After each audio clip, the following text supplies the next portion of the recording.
Welcome to Women's Sports Weekly, where women's sports happen every day, but we talk about it once a week. I'm Danielle. And I'm Carolyn. Women's Sports Weekly is a podcast where we discuss the latest news, explore interesting stories, and share our love for women's sports. Follow us on Instagram, YouTube, and TikTok at Women's Sports Weekly Pod. Follow us and rate us on Spotify and Apple Podcasts. Send us an email at womensportsweeklypod@gmail.com, and we may feature your email on the Listener Experience Zone, the Les. We continue to look for a social media marketing intern. The application closes this Friday, April 17th. This is an unpaid internship, 15 to 20 hours per week, and it is remote. We are looking for a recent grad or a current student in marketing, communications, or a related field to help us specifically with our Instagram and our TikTok and our overall social media strategy. So if you are that person or you know that person, please visit the link tree in our Instagram link tree bio or in the show notes of this episode and get your application in by this Friday. Before we get into our episode, we wanted to share a tribute to my college basketball coach, Mary Beth Spirk, who passed away this past week after her battle with cancer over the past couple of years. And just seeing so many people that I played with or former players that I knew before my time, players after my time. My sister also played for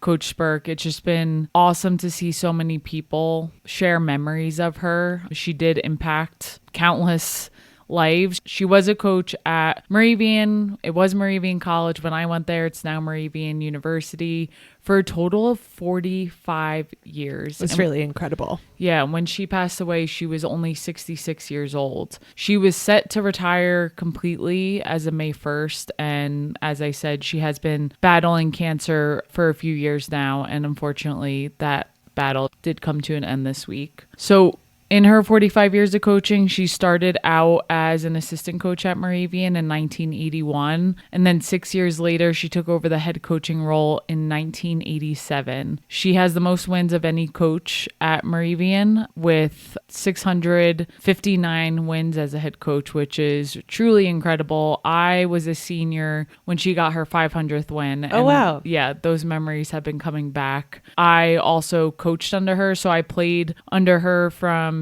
2010 to 2014 when I went to school there, and then I came back as a grad assistant and coached under her from 2015 to 2018. And not only was she my coach, she was also a friend and a mentor. And I didn't stay in coaching, but obviously my love for sports is still very present. And I also just learned a lot from her that I was able to take to my career now. Just different skills I learned from her and how to look at things differently. We talk about all the time how being an athlete can help you in the real world. Yep. Well, I believe that being a coach and being coached by a coach as well has been helpful. And yeah, she's just had a big impact on my life and so many people. Yeah, your family's life. It's pretty incredible. Do you have a favorite memory from college with Coach Spirk? One of the funniest memories that comes up as a player, and it has nothing to do with basketball, but they usually don't. I was underage, so I wasn't 21 yet, and I was in the grocery store, so pretty harmless, not doing anything, but I was buying chasers or mixers for going out that night, and we see Coach Spirk in the grocery store around the corner and come down our aisle. My teammates literally just dropped to the ground because we were so stunned we saw her in that aisle with the juices. Who was it? Katie O and Erica, and she's like, "What are you doing?" And of course there were seniors in the liquor store right next door, so you could put two and two together what was happening, and we were just so scared to be caught. And talk about making things obvious. But she knew how to mess around with us. Her favorite word was discretion, which even after I graduated, she would still DM me sometimes saying discretion, especially if she saw me out with college friends on my story. For me, so we started dating right when you went back to grad school. So you were a grad assistant, which is so great that when you think about all the things that have to come together in order for you to get where you are, I'm like, oh my gosh, Coach Spirk gave Danielle the opportunity to come back to school when you were teaching and you hated teaching. And she was like, you can come and be a grad assistant and you can get your MBA here. Yeah, I reached out to her and I didn't know what the answer was going to be. And just so happened that something had just opened. That's amazing. Yeah. And like all these things align. And then you're able to get your master's and switch your career and have that opportunity to coach your sister at Moravian for a little bit. Yep. And then the team does a international travel every 4 years. And I know that when I met you, you talked about like how great that was to go as a team. And now you were getting to do it as a coach and you invited me to come. And so like, I was just so excited to get to go on that trip. Where did we go? Liverpool and London. Yes. And we had such a fun time, and Coach Spirk's partner was there and her family members were there, and we were just like hanging out and the girls were playing, but we just had the most amazing time. And I always look back on that as we were together at that time. And I was like, wow, Danielle and I really travel well together. It was just like this kind of pivotal moment in our relationship where I was like, I really love this person. And yeah, I just am like, oh, these people in our lives, these coaches in our lives have such an impact on us. And it goes so far beyond the basketball. Yes. It's really unfortunate to lose someone who had such an impact on the many people she interacted with, whether they were players or other people or her work in fundraising. Like it's a lot, and it's a huge loss to the community. Yeah, absolutely. And you're exactly right. She gave me the opportunity of a lifetime to be able to go back to grad school. I was only 1 year separated from when I graduated, and still a lot of players I played with and were friends with were still on the team. And for her to trust me to come back and not be partying with my old teammates versus being a coach, I owe her a lot for that. Yeah. And I just know how many people still maintain such a close relationship with her. And that just says a lot about her and her impact on people. The other thing I need to shout out, and we've talked about this before, in February, that is breast cancer awareness in the basketball community. I feel like a lot of sports always have a pink out game, but basketball is typically February, and a lot of times teams just wear the pink, raise maybe a little money, and that's it, right? Not much goes into it. But for Moravian, this was Coach Spirk's passion. She had a family member who lost their life to cancer earlier in her life, and she was passionate about raising money for the KYAO Fund, which is breast cancer fund. KYAO was a coach at NC State, and this fund has been around for a long time. And some of my favorite memories as a player, as a coach, and just as an alum were these pink out games. Not only was this fun, but under Coach Spirk, Moravian raised the most money in Division III for 18 years. Yeah, it's incredible. And Moravian is not a big school. No. What is it? Is it even hit 2,000 students? Maybe now we're at 2,000, but it wasn't that when I went there. And for her to be able to lead the way in raising that much money every year is really incredible as well. Yeah. And this year at the Final Four, Coach Spirk wasn't able to make it, but every year they bring out breast cancer survivors and those who like make an impact on the KYAO Foundation at the Final Four. And the assistant coach, Amy Endler, was out there representing for Coach Spirk. And it was just such a nice moment. I'm going to cry, but it's just like, it's really nice to have that community and what she was able to do. I just know how much of an impact she's had on the community. And I just feel so much for her family. And she meant a lot to her players, but she meant a tremendous amount to her family. So just sending them lots of love. Yeah, there's no words for that. And with the KYAO Fund, I do want to say that her family wants to continue that impact. And instead of flowers, instead of other ways to honor Coach Spirk, they are asking for contributions to the KYAO Fund. Donations can be made under Mary Beth Spirk's name in memory of her. And you could do that at www.kyao.com. It would be the perfect way to honor her. Yeah, for sure. Yeah. So it's been a tough week. There's been a lot going on. I knew she wasn't doing well. She had to retire early. And I know at the Final Four, there were many alum there who knew things were not good. And I just guess I didn't expect things to happen so fast. And cancer sucks. Cancer's the worst. I know. Yeah. Yeah. It takes away people too early and too soon. And it feels very unfair. And it is unfair. Yeah. But Coach Spirk will be remembered by her players forever, and just feel lucky to have known her and to have played under her and coached under her and learned from her, and can't ever take that away. Yeah. Moravian basketball brought you your best friends, Erica and Laura, and it's just like all of these things that come together and all of these pieces that have to fit into place. It's just really, really beautiful. And so people's impact goes so far beyond just like who they talk and interact with. It just ripples out, and it's very clear that Coach Spirk's legacy has done that. Yeah. And it's just so crazy. We were watching the Pat Summitt documentary over the weekend. Yep. And this was after we learned of Coach Spirk's passing. And the whole time I'm watching that documentary, I was literally thinking of Coach Spirk, because I'm like, the impact Pat Summitt had on Tennessee and her players is very similar to how Coach Spirk had an impact at Moravian and her players. And of course, just the closeness of all of it. It was just very emotional. And like, I just kept thinking about her, and I was like, there's just so many similarities there. It's just crazy. Yeah. And it's incredible. It's incredible to have that type of career in Division III and to make, it's all just really cool. Yeah. And I didn't mention, but she was also the head athletic director. So she just made such a huge impact at Moravian. And a champion of women's sports. We love it. Yeah.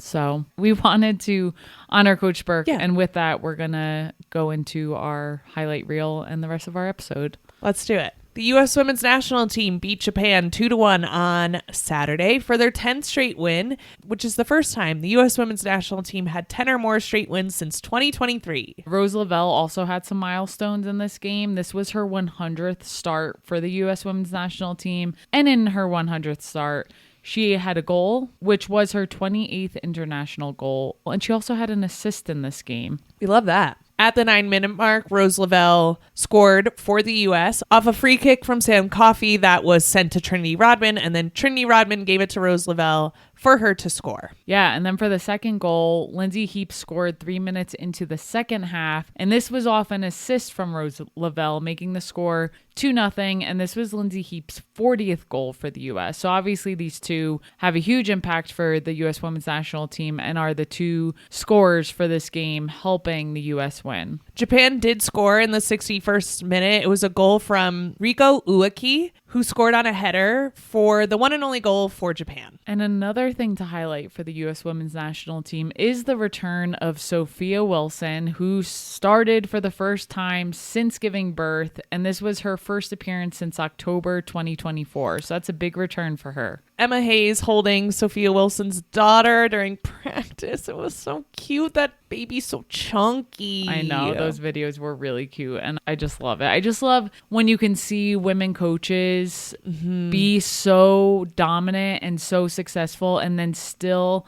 give the time of day to their player's daughter. And I'm just like, I just love that. I'm like, no more male doctors. No more male coaches. We need only women. And I think you need both. But there is just a difference in how you can interact with someone when they know what you've been through. For sure. But as of today, there's one more match in this series between the U.S. Women's National Team and Japan, and it is here in Colorado. We are pumped. We're so excited to be there. Yes, cannot wait. That is our highlight for the week. Let's get into some updates before we go into our deep dive, starting with Run Club. We have Run Club this Thursday and every Thursday at 6 p.m. Mountain Time at the 99ers Sports Bar. If you listen to our podcast every week, we share a secret word, and if you share that word with the bartender, you could get 50% off your first draft. This week, the secret word is... Let's do Greyhound. In honor of the Moravian Greyhounds, which Coach Spirk coached. I love it. Greyhound. We also need to take this time to ask you to please rate and subscribe to our podcast. We see the reviews coming in. We are so thankful for them. Thank you, thank you, thank you. We love to do this podcast and we want to continue to do it. We create, produce, and edit the podcast ourselves. So if you want to support us, please rate, subscribe, and give us a positive review. And most importantly, share this podcast with people you love.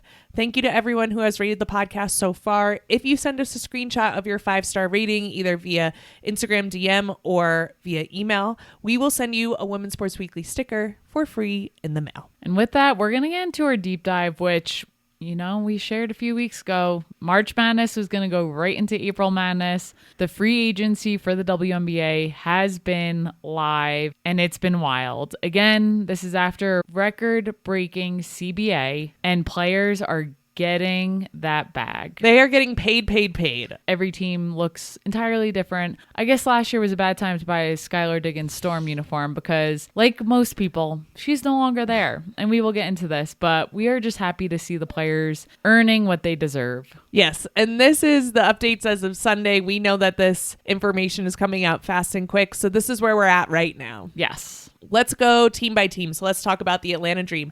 And I'm saying it right now, the Atlanta Dream are winning the 2026 WNBA championship. You're just saying that because you're a Dream fan. I know, but they re-signed everyone. They were like, we love everyone here. They re-signed Alicia Gray, Ryan Howard, Naz Hillman, Jordan Canada, Brianna Jones. And then they got a huge trade and got Angel Reese.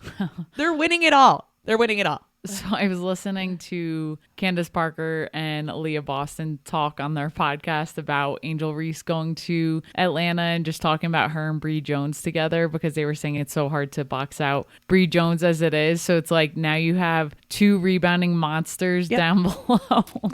And just listening to them talk about that made me laugh because it's so true. That is, you're right. This team is stacked. I'm really excited for them. And with the trade, the Sky received 2 first-round picks. And at first I was like, what is Chicago doing? This doesn't seem like a great idea. But Chicago's putting together a nice little roster as well. Chicago's making me excited because if y'all listened to our podcast last year, we had a very unfortunate series of events where we were supposed to go to a Chicago Sky game. And due to multiple airlines being canceled, neither us or our friends like Santara, who we were supposed to go on that trip with, made it. So now I just keep spamming them with Chicago Sky stuff saying this is our year because, you know, Chicago Sky I think is going to be pretty good. And I just might be a fan because Skylar Diggins moved on. Yes, Skylar Diggins signed with the Sky. Then Azari Stevens signed. Rickea Jackson was traded from the LA Sparks to the Chicago Sky. And that was in exchange for Ariel Atkins, who went to the LA Sparks. Then they added Dejanay Carrington to a 1-year contract. Their starting lineup could be Dejanay Carrington, Skylar Diggins, Rickea Jackson, Azari Stevens, and Camila Cardoso. It's not bad. It's not bad.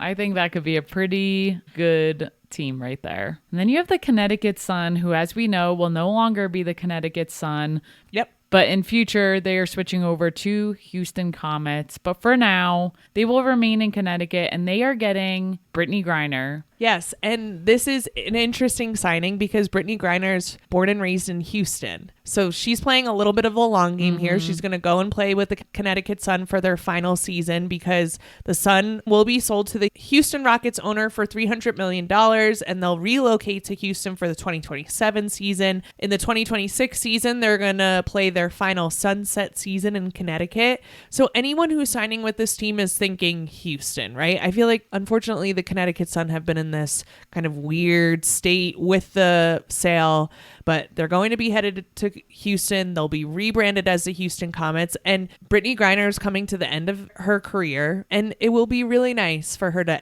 end it out in Houston. I know we've been having different conversations about Houston in general and what that means, but I was listening to Sid Colson and Nneka Agumbake speak on Sid and TP's podcast. They're pumped about the Comets because they're from Texas too. When the WNBA started, this was a team that was there, and they're just really excited for the comeback. And the Comets won championships. Like, they were a great team. So for them to come back to Houston is nice. How it went down, a little murky. Maybe we can get into that in another podcast. Olivia Nelson-Ododo also signed with the Sun, but as of now, the Connecticut Sun still has some more work to do.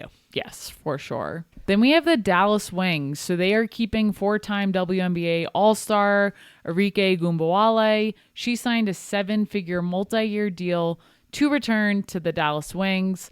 And Arike was extended a core qualifying offer by the Wings, and this makes her eligible for the $1.4 million Supermax in 2026. She is going to take less than that for the team to be able to build a quality roster around her, and she is not the only one doing this. Also for the Wings, Jessica Shepard, she signed a contract with the Dallas Wings, and then Alana Smith from the Minnesota Lynx signed a contract with the Dallas Wings, and Paige Beckers must be pretty happy. Yeah, I think they're going to be looking good. Then we have the Golden State Valkyries, who had their playoff run in their inaugural season last year. They have Veronica Burton, who is going to stay with them and signed a contract. Also, Kate Martin is staying, which... Well, she has to stay because she's in her rookie contract unless she gets traded. But we know that there could be possibly something happening in between those two if you're on the TikToks and looking at all the gazes in between the two. So it's nice that they'll be together. And then Gabby Williams is planning to sign with the Valkyries. I hate to see all the Storm leave, but Gabby does look good in purple. Gabby looks good in anything, so she'll be fine. She literally could wear a paper bag and look great. For the Indiana Fever, Kelsey Mitchell signed a 1-year Supermax deal. This made me really upset when I saw this, but she will earn more this year than in her 8 years with the Fever. And you're saying you don't like this because she just played for 8 years and now she's going to make that in 1 year, which should have been happening all along. Should have been happening all along. She is so essential to this Indiana Fever team. So I'm happy she's getting paid now. This is what the CBA was designed to do. Really, really happy for her. She deserves it. Lexi Hull is also staying with the Indiana Fever. And then Sophie Cunningham signed a 1-year deal to stay with the Fever as well. On top of that, they have Aaliyah Boston. They have Caitlin Clark. Monique Billings is going to the Indiana Fever.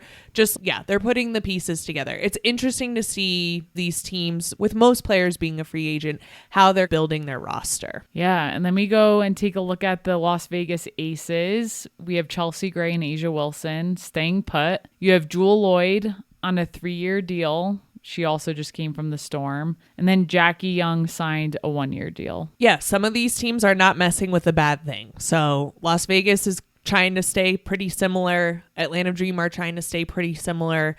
It's interesting to see how this is working. For the LA Sparks, Kelsey Plum agreed to a $999. I don't even know how to say this. $999,999 dollar agreement. Is that how you say it? I think so. I think it's ridiculous that they didn't just do $1 million.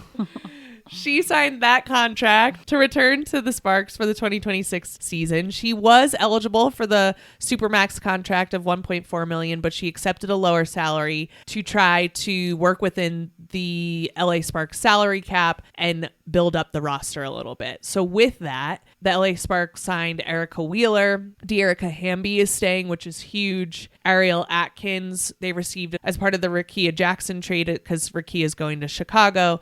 And then Nneka Ogwumike is coming from Seattle and returning back to the LA Sparks. On top of that, they have Cameron Brink. I just loved how the internet broke when everyone thought Nneka was going to the Minnesota Lynx because of that balloon charade and welcome Nneka. And then she ends up going to the Sparks. I just laughed at that. Yeah, some of the teams were trying to get her to come and they were putting on little shows, but Nneka goes to LA. Then you have the Minnesota Lynx. We have Nafisa Collier staying, who she's coming off double ankle surgery. She was just in Sports Illustrated's swimsuit photo shoot, and I'm laughing because she was literally like in a wheelchair still. No. Yeah, I saw in the background they were still rolling her around in the wheelchair, and then she just looks hot in her bathing suit. I'm like, what is happening? But anyways, hope she is back and ready for action with her ankles. I don't know what that will look like, but she's staying there. Then you have Courtney Williams, who signs a 2-year max contract, and Kayla McBride is also returning to the Lynx. Yeah, unfortunately, the Stud Buds are now separated, with Natisha Heidemann headed to the Seattle Storm. The Lynx are going to look a little bit different this year. Yeah, they will. With the New York Liberty, Satu Sabali and Sabrina Ionescu will be reunited because Satu Sabali signed with the New York Liberty. They played together at Oregon. They never got their national championship because of COVID. Sabrina likes to always say that they would have won. TBD if that would have actually happened. But maybe they'll get a WNBA championship back together on the Liberty. Jonquel Jones also signed with the New York Liberty, and Brianna Stewart plans to stay as well. Yeah, I think the Liberty did the Sabali sisters a little dirty. I know. Got rid of one Sabali and got with another. With the Phoenix Mercury, as of right now, we haven't seen a ton of action. So by the time this episode comes out, I'm sure we'll see some, but not too much going on there. And in the Portland Fire, our expansion team, we have a lot going on. Yeah, you have Bridget Carlton, who signed a core contract. You have Carly Samuelson. And then the following players were acquired during the expansion draft: Haley Jones, M. Angsler, Chloe Bibby and Shug Sutton will also be playing for the Portland Fire. And then you have the Seattle Storm. Natisha Heidemann signed a contract with them, leaving stud bud Courtney Williams, as you said. And staying with the Storm, you have Ezzy Magmagor, Dom Malanga. So they're staying. And then you're adding Steph Dolson from the Mystics. Toronto they're going to be my second favorite team. The Toronto Tempo. Brittany Sykes signed a contract with them. Marina Mabry signed a contract, and these are 2-year max contracts for the both of them. And I freaking love Brittany Sykes, and you love Marina, and Marina's just fun to watch. Mm-hmm. And then Izzy Harrison signed a contract with the Toronto Tempo. Shakira Austin is also planning to sign with the Tempo. And I'm calling it right now. No, I said this. I know exactly what you're going to say. Go ahead. You're stealing my thunder. Go ahead. I said having Marina and Shakira on the same team is going to be a bloodbath because those two go at other people. And I don't mean physically. Well, sometimes physically. Yeah. But they will also cut you with their words. So watch out for anyone playing the Tempo. They're going to have the most technicals in the league. Yeah. The Toronto Tempo, I'm calling it right now, will have the most technicals in the 2026 season if Shakira Austin and Marina Mabry are playing together. That's a dirty combo. And then Niara Sabally from New York, now over to the Toronto Tempo. And then finally, the Washington Mystics, again, a team as of right now not doing too much. They're just filled with rookies who are now no longer rookies. They'll be entering into their sophomore season. Georgia Amor, Sonia Citron. But Georgia kind of is a rookie because she was out last year with an injury. And I hope she stays on the team. Yeah. So some teams making some big moves, some teams still dragging their feet a little bit. But let me just open my phone and see if there's been any other updates. Let's see. I'll just say it now. There's going to be plenty of movement since this episode because we are recording on Sunday. We will try to keep up as best as we can. We also have the WNBA draft this past Monday night, which we'll discuss next week. Katie Lou is back with Seattle. Oh, there you go. Katie Lou Samuelson back with Seattle. And it looks like that's it for now, but we will miss some more. And yes, next week we will talk WNBA draft. We will talk anything we missed, but lots of movement. You got to be up on the socials to see it all happening. We'll try to condense it and make it look like full team rosters for you. Yes. And with that, what are you looking forward to this week, Carolyn? We mentioned it earlier, but the U.S. women's national team is playing their third and final match versus Japan on Friday, April 17th at 9 p.m. Eastern time at Dick's Sporting Goods here in Denver. Technically, Commerce City, Colorado, a little bit outside of Denver. We will be there. Looking forward to it. Make sure you watch as well. What are you looking forward to? I'm looking forward to the PWHL. Minnesota Frost will play the Boston Fleet today, Wednesday, April 15th at 7 p.m. Eastern on YouTube. Boston will need to face Montreal this Friday, April 17th at 7 p.m. Eastern. And these games will likely determine the top seed for playoffs, who will earn the opportunity to select their semifinal opponent, which I always forget that happens in the PWHL. All three of these teams already clinched a playoff spot, so it's really just to see who's going to get the number one seed. Yes. So Boston, Montreal, Minnesota are towards the top of the table, and they're going to be fighting it out in pretty much this week to see who's number one. That is it for this week. We will see you next week on Women's Sports Weekly. In the meantime, watch women's sports and share the podcast with your friends. Rate and subscribe to the pod on Spotify, Apple, and YouTube. Thanks for joining us.